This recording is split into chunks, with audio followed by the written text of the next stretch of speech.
Evyona Dickson Kateshumbwa ugambiro bwabire nayetorora Sheema municipality arukora mbere bicweke biliyoni biza kutunga mizi aho burcyaro cazere mu kweta imbere mufereje kandi ababahire mutaro 50 yo kunywa mizi babana batimba kandi ubwa hati bategerize kitongore cha National Water and Sewage Corporation kubatahiza mu mizi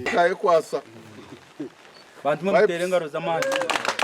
abakozi ba Gavumenti batutira hansi Uganda yona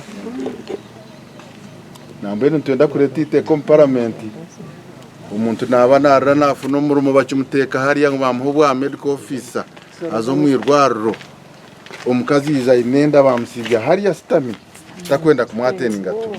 Kateshumbwa kwasiza abaturati yatemba he mufereje kandi asigire yabarabara hantarezo barakweta bamo zitabinire mu gasho murgo politics omuntu arabarete confusion ni mugambire hati okumuryano mutimba nyoni mo wanterira karota rakanteri oyihandikira hamisho ninga mizi gaiza kuzamu waza kwigura tapu ne kugira tibo to kuganywa uko takwagira kateshi abebembezo muri Sheema municipality hamwe n'abatura basimira mu nyishenjerogo biharhanga hangese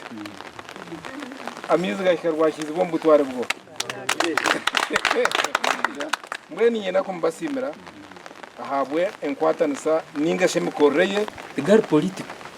takuza kutaha huwa NRM wenka tarata wa FDC tarahuwa nupu nabandi buri omwe nataha ekintu cyo tukubantuinda aha itugamara rwanye nakahire shero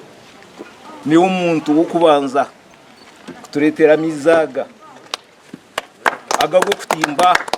Sheema municipality myaka 2 yasya kilomitazi nkaga nemweza mizi manunja ga National Water and Sewage Corporation gwonaga ry'amana ga Gavumenti ya Uganda hamwe n'abebembezi bayo wodezi tunjire harumwe ya Karera North hamwe na South Nyarwenshama rwa Mjojo hamwe na Kashozi East aho gubire guyo murundo go kubanza kufuna mizi marunji gasha kwa maiko atwakire